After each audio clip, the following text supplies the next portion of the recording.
Buckle up. Today, we're taking a deep dive into a world that's pretty wild, pretty vast, and pretty chilly. Yeah. The Arctic. And more specifically, those incredible, those majestic kings of the ice, polar bears. You got it. And these kings, well, they're facing some serious challenges. Oh, yeah. Their kingdom is literally melting beneath their paws. Exactly. So let's break it down. I mean, we all know the Arctic is cold, it's icy, but what makes it so unique? What makes it tick? Well, think of it like this. The Arctic isn't just some, frozen wasteland. It's a complex ecosystem. It's a web of life. And at the heart of it all, the sea ice. Yeah, sea ice. Got it. But it's just frozen water, right? What's the big deal? Oh, it's so much more than that. And think of it as the foundation, for everything. It's a hunting ground for polar bears. It's where they rest. It's even where they give birth and raise their cubs. Basically, it's polar bear real estate. Wow, prime real estate. But how does this ice support the entire, the whole neighborhood?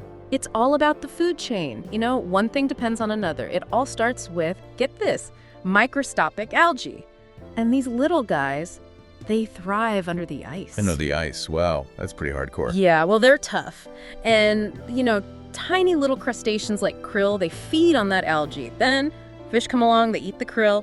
And finally, those plump seals, the ones we always see lounging around, they depend on those fish for their meals. Oh, right. And then at the very top, we have... Who else? The polar bear. Yeah. Just waiting for that perfect seal snack. So it's a delicate balance, huh? A real house of cards. If the ice goes, the whole thing collapses. Exactly. And that's the problem. The Arctic is warming and fast. It's warming twice as fast as the rest of the planet. And you know what that means? That's sea ice. It's vanishing. We're losing about 13% of it every decade. 13% a decade. That's huge. It is. And it's not just about the seasons changing. This is a long-term trend. And the main driver, climate change. Human-induced climate change. So it's not just about warmer weather. It's about this ice disappearing, shrinking the polar bear's hunting grounds. Yeah, they've evolved, over thousands of years to have this feast or famine lifestyle. They gorge themselves on seals in winter and spring.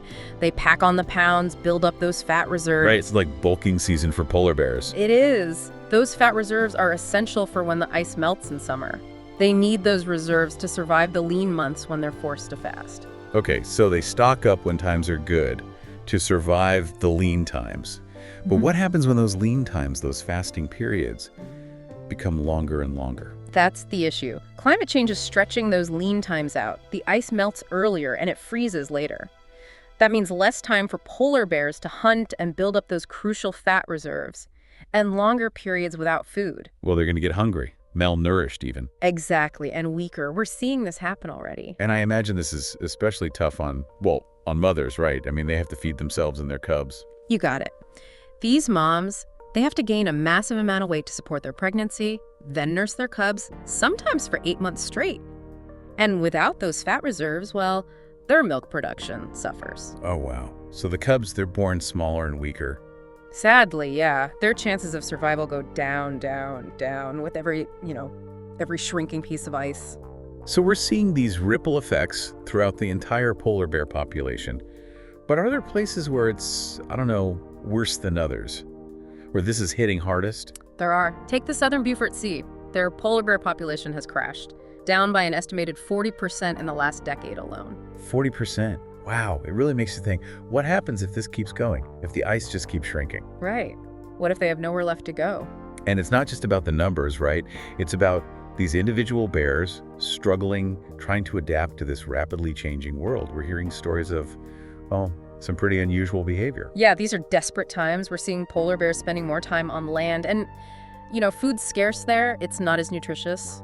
And it brings them closer to us, right? To humans. Exactly. Closer to settlements. They scavenge for scraps, sometimes even go after livestock. It's dangerous for both bears and humans. And it's not like they can just adapt overnight. They're built for the ice, not for, city life. And think about this. They're having to swim incredible distances. We've tracked some swimming over 60 miles just to find stable ice. Imagine that. 60 miles? That's crazy. And in freezing water. It's exhausting. Especially for the cubs, they're more vulnerable to drowning, to hypothermia. It's a constant battle to survive. It's heartbreaking to think about. I mean, it's clear they're paying a heavy price for our changing climate. But is this just about saving polar bears? Or is there something, something bigger at play here? It's bigger, yeah. Polar bears, they're not just another species at risk. They're what we call an indicator species, like canaries in a coal mine. Okay, interesting analogy. So how are they an indicator? What are they telling us?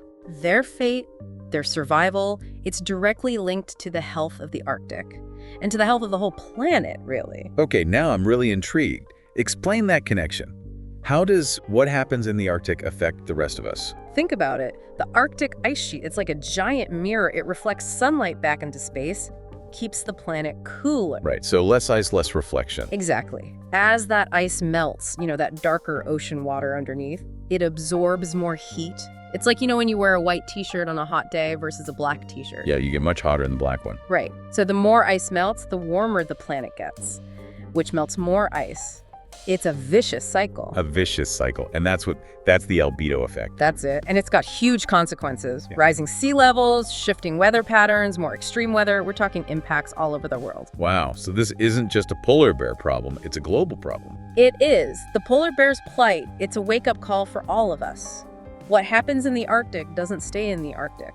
It's a powerful reminder that we're all connected and that we need to act now to protect not just polar bears, but our planet as a whole.